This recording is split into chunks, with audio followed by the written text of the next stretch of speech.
How you doing? What'd you do? Rotator cuff. Yeah, this is the second one over here. Is it? I haven't seen the doctor. I haven't seen what he actually did, but we'll see. That's why I'm down there playing squash once a week. You feel it's starting to wear out. You know, listen, the whole deal about that is if you're sleeping. If you can sleep, It's okay. don't do anything, right? Yeah. But if you get to the point where you're not sleeping, then you have to do something. I got pretty bad, and it was bothering me because I would lay like this and Yeah, then it would right. hurt. And my son, who's a personal trainer, kind of got me working on stuff, and he kind of built up over the last year and a half the muscles around it. Around it, right? And I just played a little less, and it mostly got rid of it. You know, but I know if I play a lot, it'll do it again. And that is sleep I existence. did like this. my knee was replaced January 31st. This one. I'm an idiot. I'm really an idiot. But I'm at the mercy of the doctors, right? I'm going to Hawaii in May with my nieces and nephews and brother. So I'm going hook or crook. So I had this done, and then but this was hurting me more than my knee. But I couldn't do it with the doctors. Dr. Ong finally got this done, and the only thing I could do with this was like 5 weeks later, do the shoulder, or else I have to wait till July. So I did it, and it's okay. This knee's coming along really well. Testing. This one is like, you can't sleep when on this stuff. It takes you. I'm finally getting some sleep in my bed, finally, a little bit. 2 or 3 hours, that's perfect. I could do that, you know. It's the physical therapy, right? Oh, I can't.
turn your mics on. In compliance with the Open Public Meetings Act of 1975, adequate notice of this meeting has been provided. If any member has reason to believe this meeting is being held in violation of this act, they should state so at this time. All right, everybody, pledge of allegiance.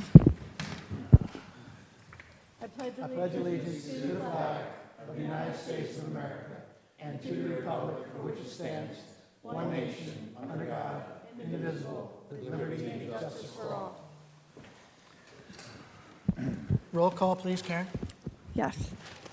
Mr. Becerra. Mr. Jones. Here. Mr. Riggs. Here. Mr. Crowley. Mr. Gorgone. Here. Mayor Mullick. Here. Deputy Mayor McDade. Mrs. Reed. Here. Mr. Lundholm. Mr. Paducis. Here. Mr. Crippen. Thank you. We have one resolution for approval tonight, number 03-25-2025, 1:1, Catherine A. Healy, 230, 236, and 248 Grant Street, Block 1019, lots 12, 13.01, and 14. Anybody make a motion to approve?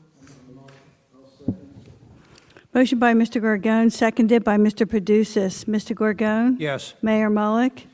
Due to my absence, I abstain. Thank you. Mrs. Reed? Due to my absence, I abstain. Mr. Crowley? Yes. Mr. Riggs? Yes. Mr. Paducis? Yes. Mr. Crippen? I abstain. Mr. Jones? Yes. Thank you. And we have one set of minutes for approval, February 25, 2025. Is there a second?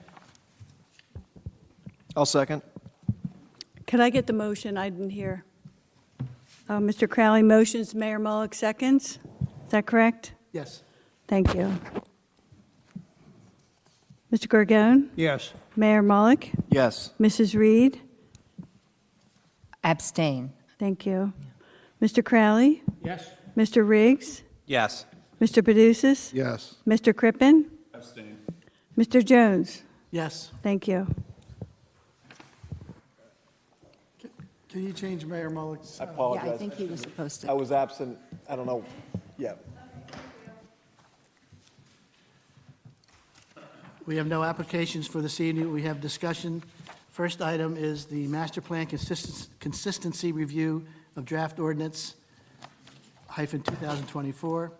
Historic Preservation Commission recommendations for an ordinance establishing limitations and regulations for off-street storage of trailers in the city of Cape May.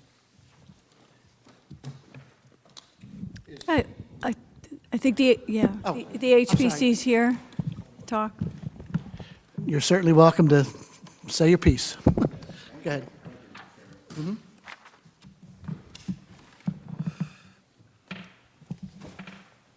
Okay, hello, everybody. I'm Jake Stevenson. I've been a commissioner on the HPC for the past 5 years, and I'm really thankful for you guys allowing us the opportunity to get up here and present this today.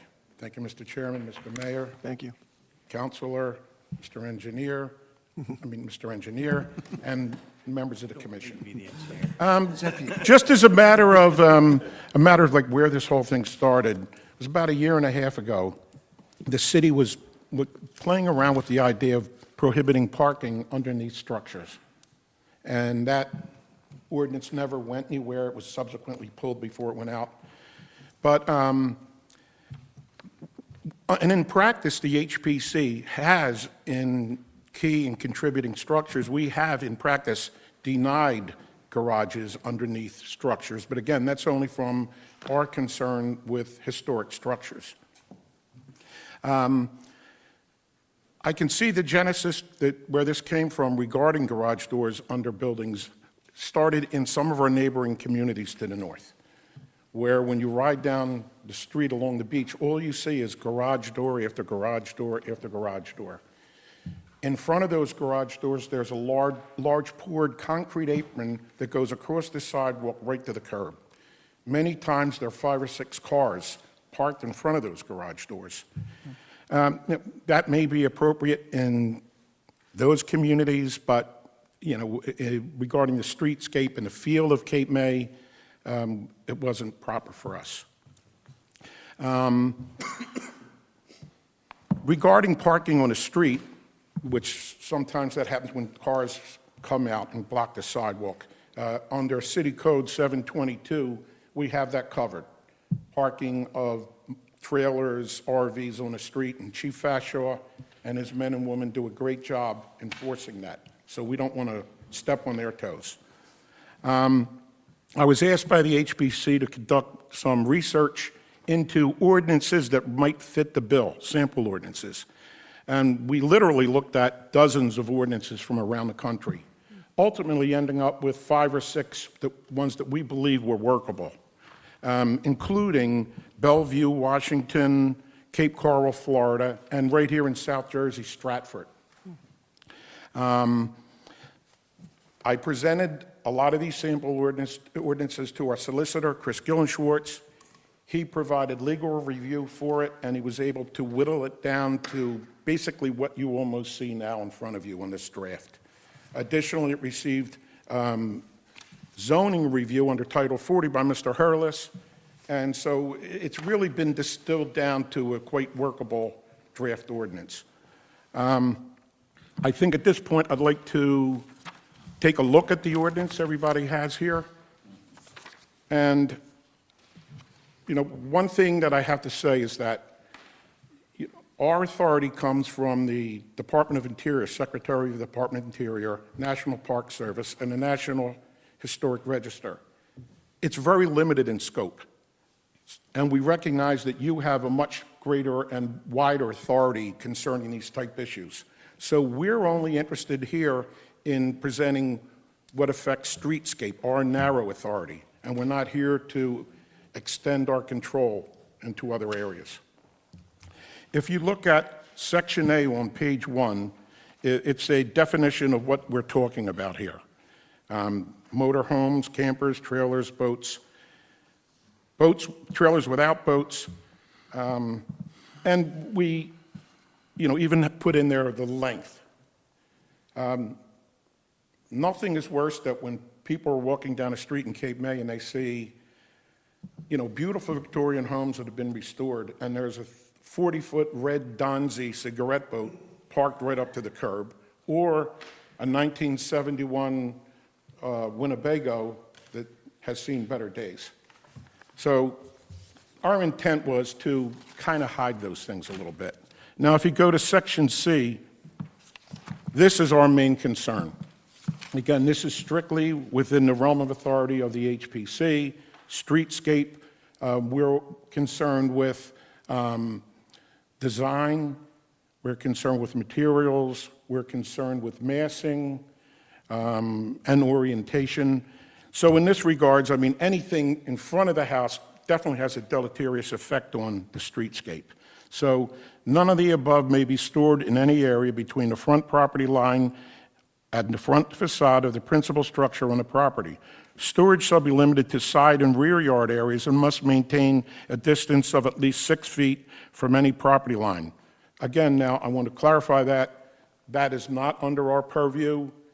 We're just suggesting this. We realize that's something that this board and zoning is concerned about, not us. We're only concerned that a Winnebago or something parked may affect the line of sight for people who are walking down our sidewalks. We're not interested in the other two. Section F, it will be unlawful for any person to park, store, keep, maintain at any time on any vacant or unimproved property in any zoning district, any motor vehicle, motorhome, camper, boat, trailer of any kind, type, or description, including boat and trailer in combination. This shall not apply for any approved special event. Again, we're talking about the feel of the community, the streetscape. If you're going to have what appears to be a used car lot in the middle of the historic district, we feel that that's a concern of ours. We also, under G, section, I guess it's I, we recognize that people may want to conduct routine maintenance on their RV or their boat. So, we feel it's only fair to allow someone to bring their boat or motorhome up onto the property so they can wash it, conduct routine maintenance. And that's really, I know that we are not really concerned about the other provisions because, they're outside of our purview. And we'll leave that up to you people who have that control. Just in closing, our number one industry is tourism in town. And the reason why people come here and we have a 10.5-month season is because when they're here, there's that special sense of place that we have. Heritage tourism, cultural tourism. Our other shore communities don't share that. And it's important for us to keep that feel, that sense of place. And it's not only for our visitors, but in line with the current quality of life initiatives that the city has ongoing right now, we feel it's a perfect fit for our local residents, people who live, work, and play here, that it's a neat, tidy, uncluttered streetscape. So we all benefit from this. I think that's about it. I just wanted to point to, on the draft ordinance, Mr. Harless had shown on 763 on page 2 about the planning, zoning boards, HPC, and council have made significant strides to coordinate their roles in the development, review, and planning process. Continue to coordinate the efforts of the Historic Preservation Commission, Planning Board, Zoning Board, and City Council through education and liaison. So basically, our attempt here is also just from our input to help coordinate the master plan as you people move forward. On behalf of the HPC, I would like to thank you all for your time and your consideration of this matter, and we are all gratefully appreciative of the work that this board does as well. Thank you. Anybody on the board have any questions? Good. So just a couple points here. One, I just have to comment that I was able to actually go up, kind of unrelated to this, at a training, and the chairman was there.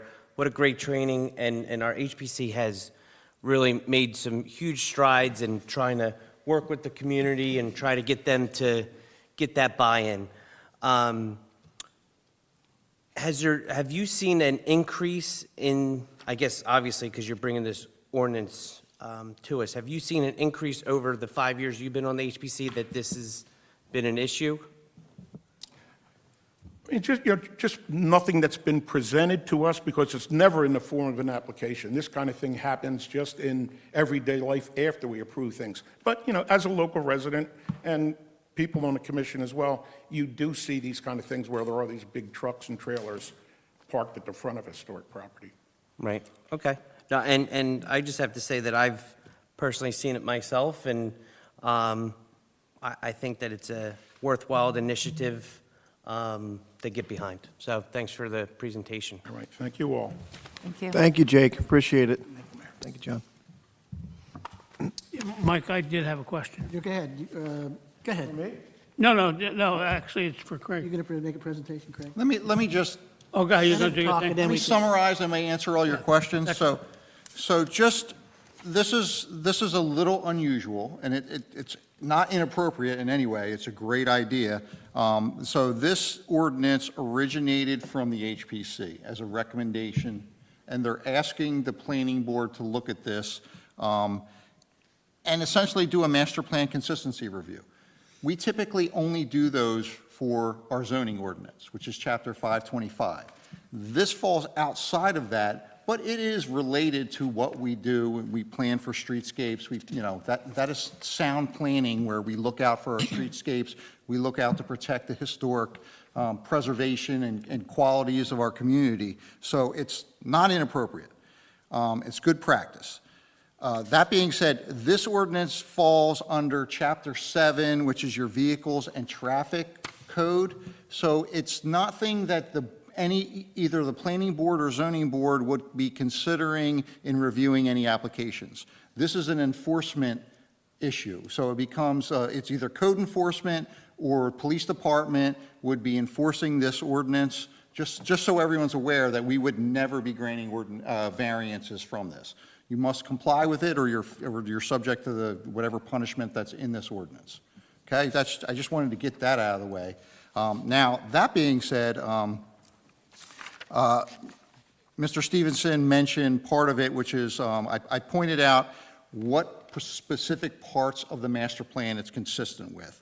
And he pointed out the coordination of historic preservation efforts, the interrelation between the HPC, the governing body, the planning board, zoning board, et cetera. That's great, it's certainly consistent with that, and, it should be commended. The other direct language in there that it is consistent with is it promotes the recommendation for appropriate historic district streetscape, which states it is recommended that individual property owners, businesses be required to retain a historic character of the historic district streetscape by obtaining period-appropriate lights, beaches, and similar items, and prohibiting inappropriate lighted signage. I think along the same manner of how that is viewed, of protecting that streetscape, would be, where it's appropriate to place vehicles and how long they can be there. That's the nexus of this ordinance.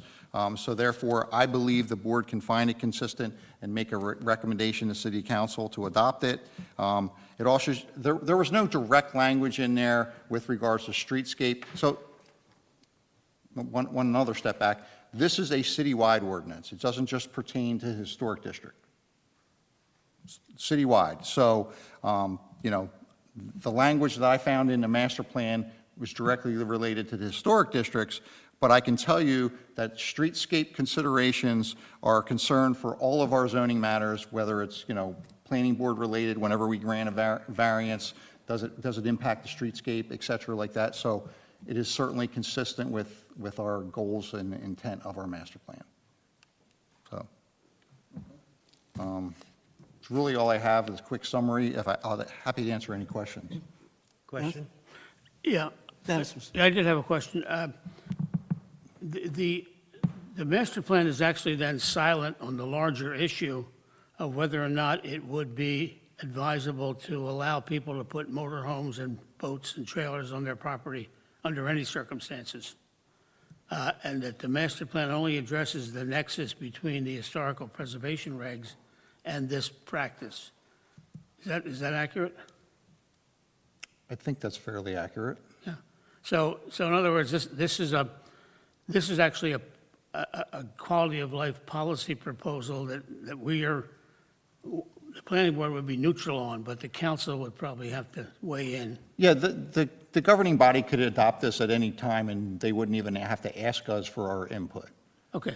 But like I said, that coordination between the various boards and historic commission, that's a good thing, and So the debate on whether or not it's a good idea to allow essentially boat storage on private property during the course of a winter is a good idea or a bad idea. That's not our decision to make. well, I think you can make a recommendation. I mean, you're not, That's a separate issue too.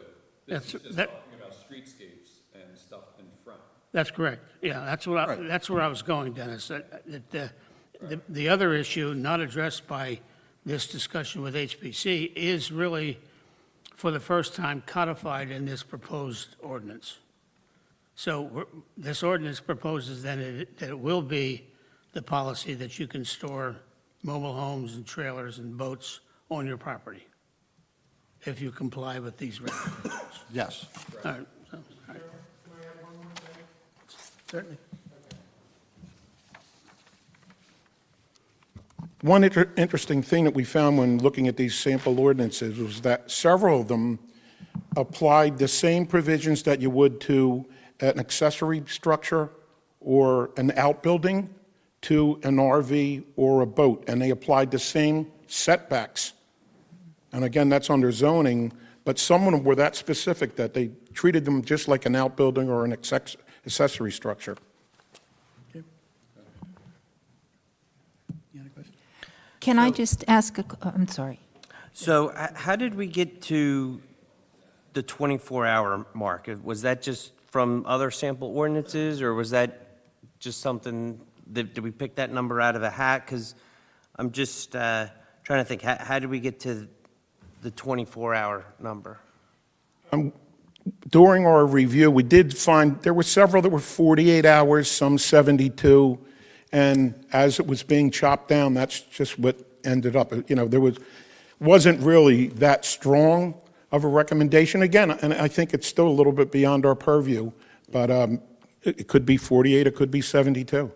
And I'm just asking that question because I feel like it could cause an issue for enforcement if we allow, you know, so just picking the arbitrary number of 24 hours, it kind of like, you almost have to now tag that trailer or whatever's out there and, yeah, so.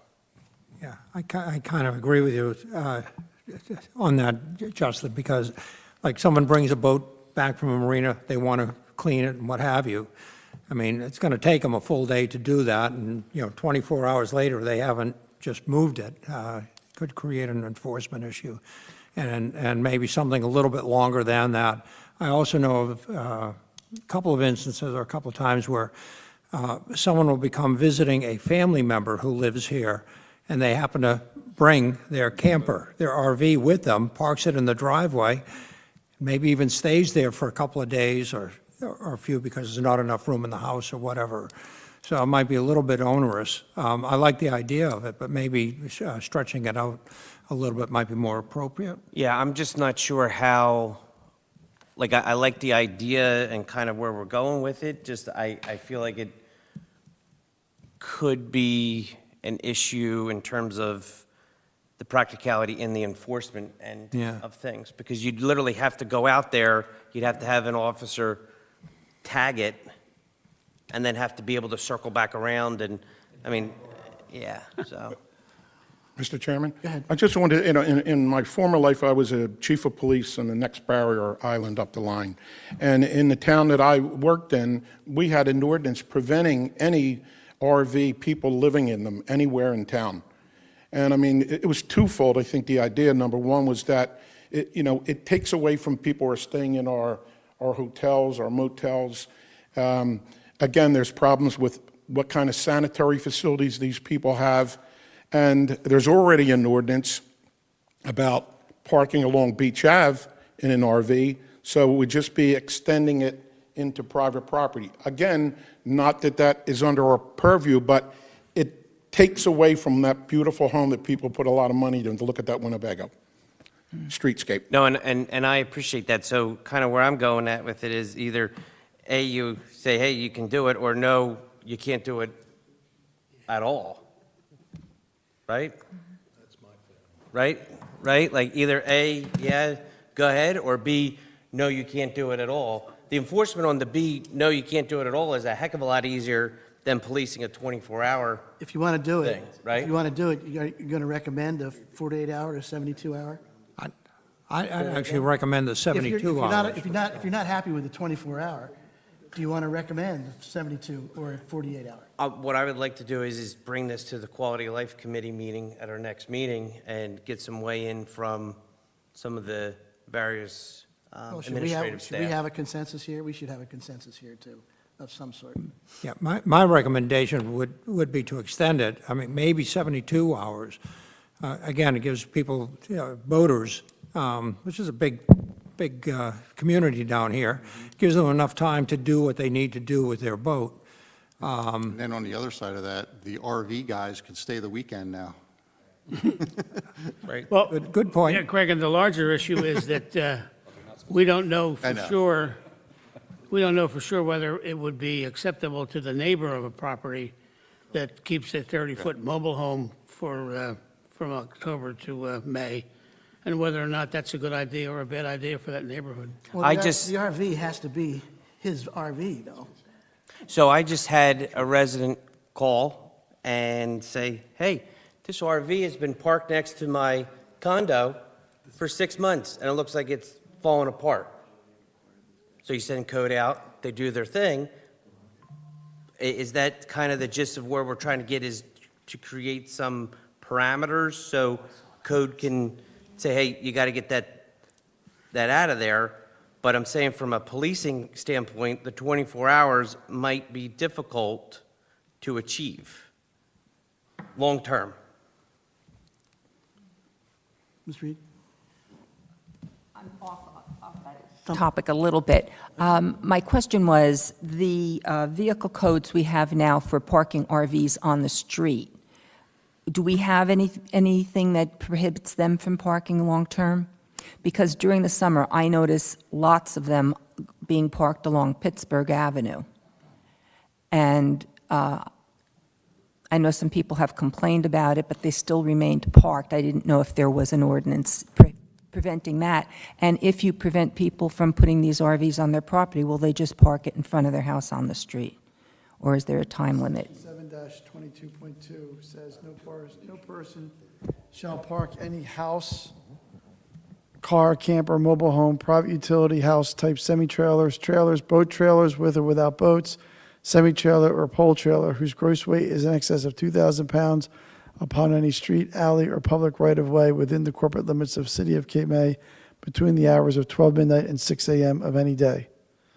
So you can't park a camper or mobile home between 12 and midnight on the street.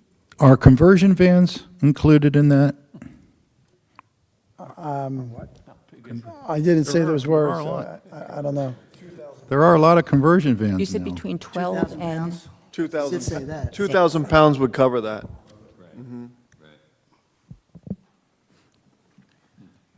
okay. Did you want to say something about the composition of the? Bob, did you want to say something about that? We talked about it coming over in the car. What's that? Oh. It actually, I actually talked to Jake earlier, and it really doesn't apply. Okay, you're talking about in the back? In the back. Yeah, that has nothing to do with what they're talking about. No, They're only really nothing to talking do with about anything in the front and side of the property, has nothing to do with anything that's stored in the back of the property. That's not what their intent is. Okay, and this is, there's a piece in here where it says that the area has to be paved or have stoves or whatever, a hard surface. And, some people do store their boats in the back. It's out of sight, out of mind. People don't know that it's there.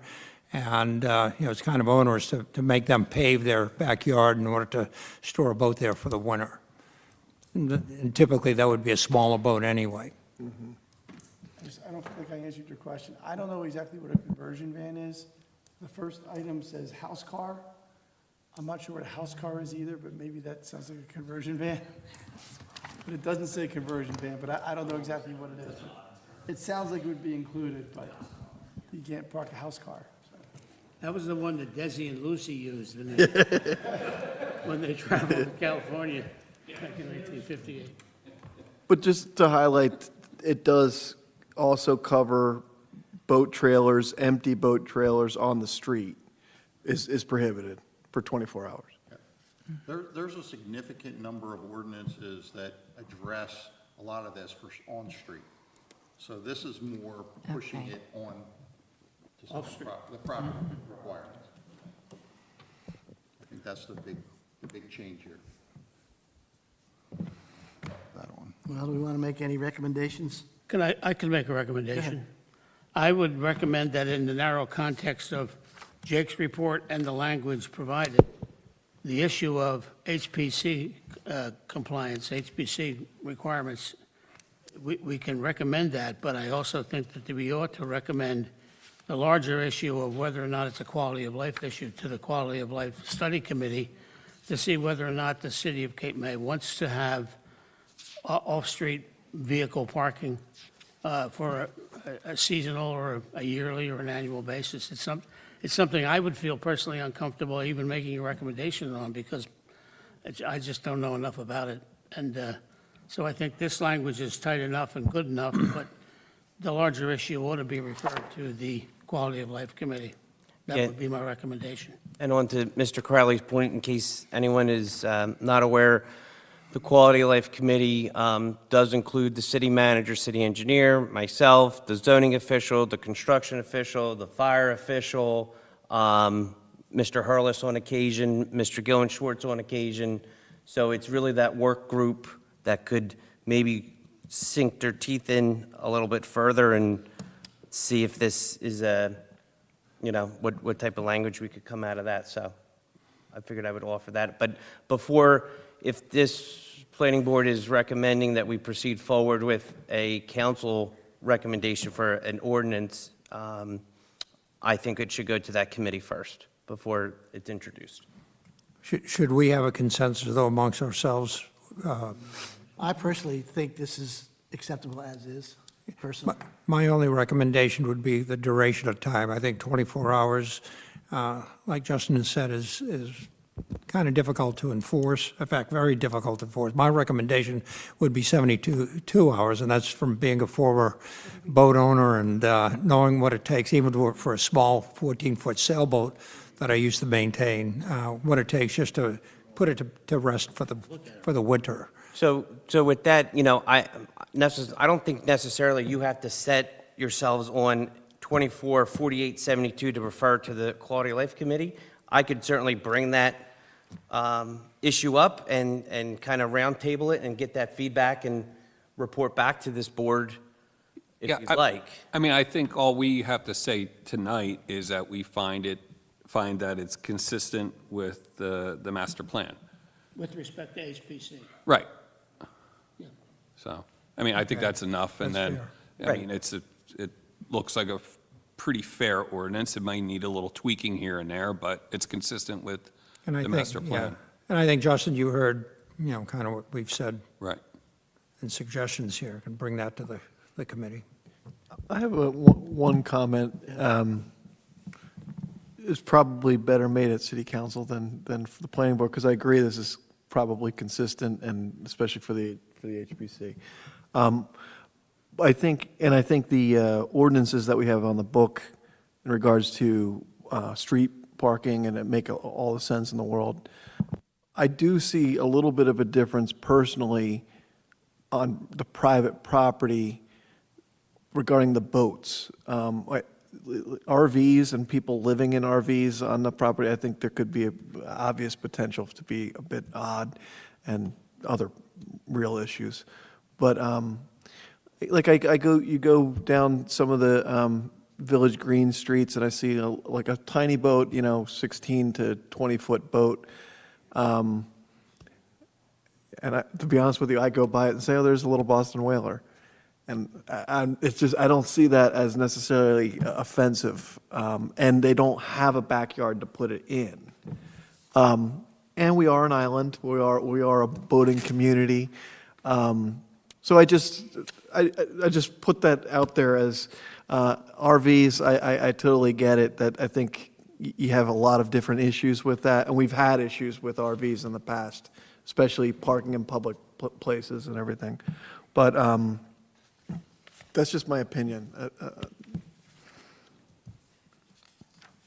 Any suggestions where we go? Do we have to make a Yeah. motion to send this back to council? We have to say one way or another, or just? You don't have to do anything. I mean, it's not a master plan review. I mean, it's more of like informational, and whoever it is that's shepherding this can take your thoughts and relay them to whomever Take it is back to your committee and is let dealing them with work. it. So it'll go back to that committee, so they've heard the.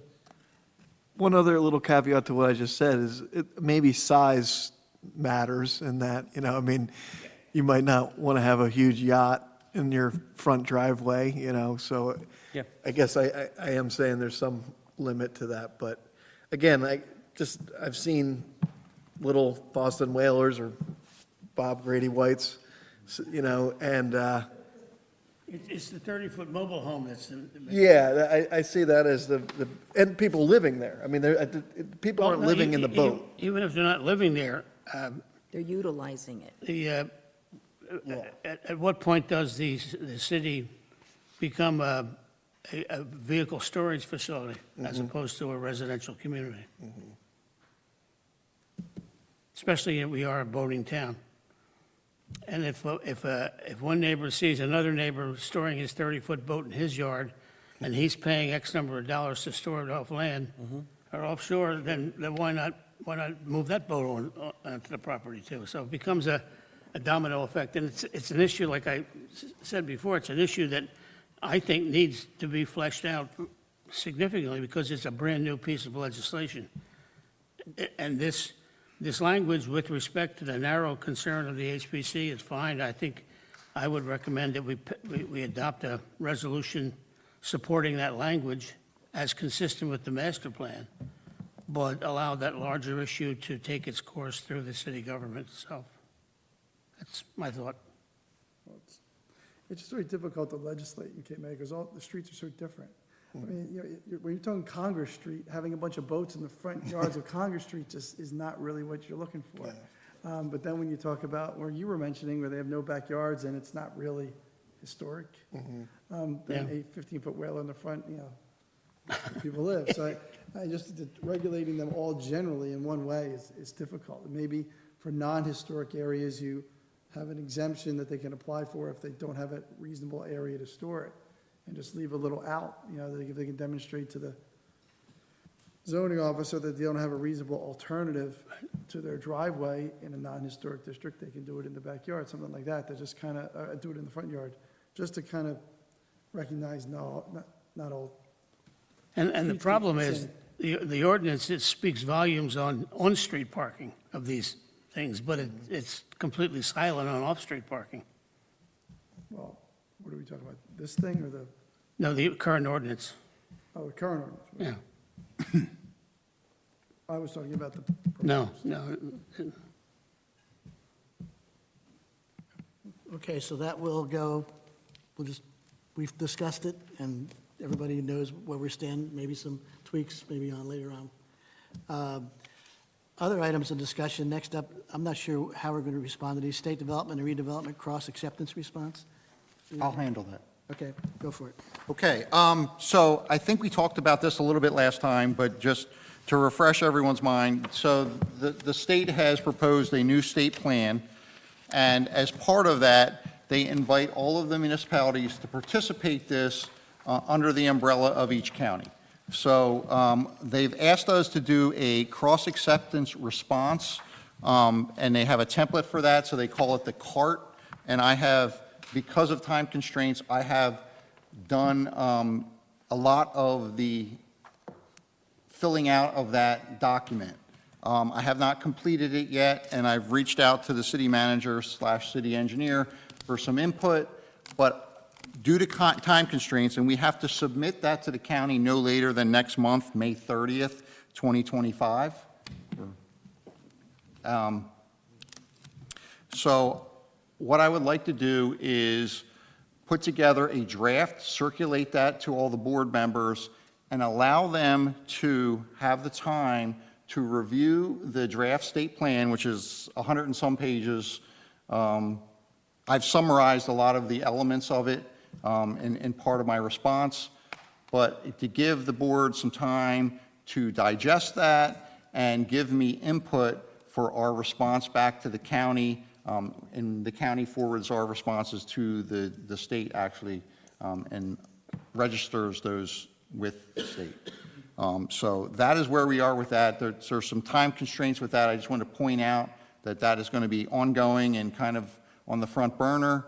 And then the next item on the agenda was the master plan implementation.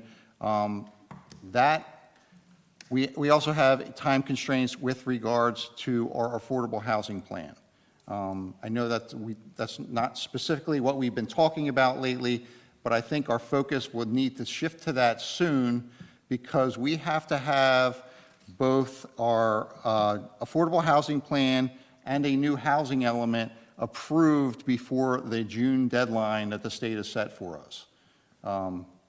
So those things are coming up quickly. Is that a June 1 deadline, or? It's a June, I can't remember the date offhand, but I think it's a mid to late June deadline.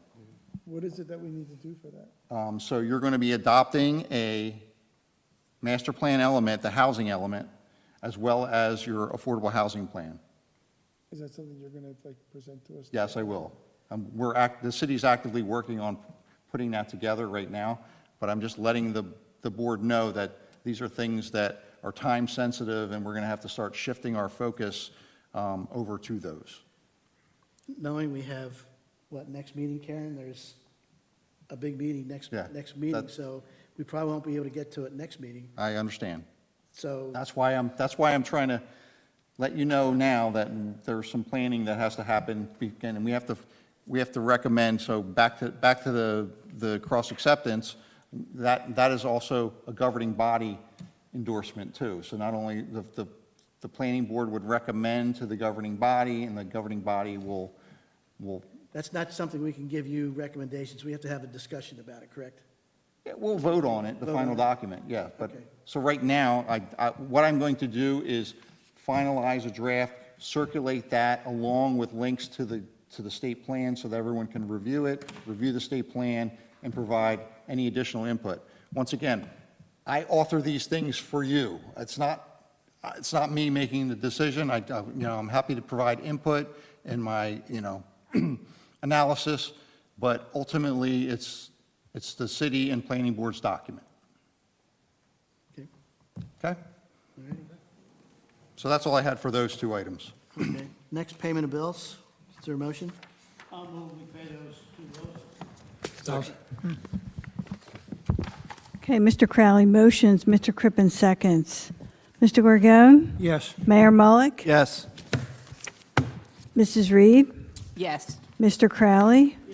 Mr. Riggs? Yes. Mr. Produces? Yes. Mr. Crippen? Yes. Mr. Jones? Yes. Thank you. Any other items to be discussed? Motion to adjourn? I'll make that motion. Second. All in favor? Aye. Thank you, everyone. Good night. Mike's off.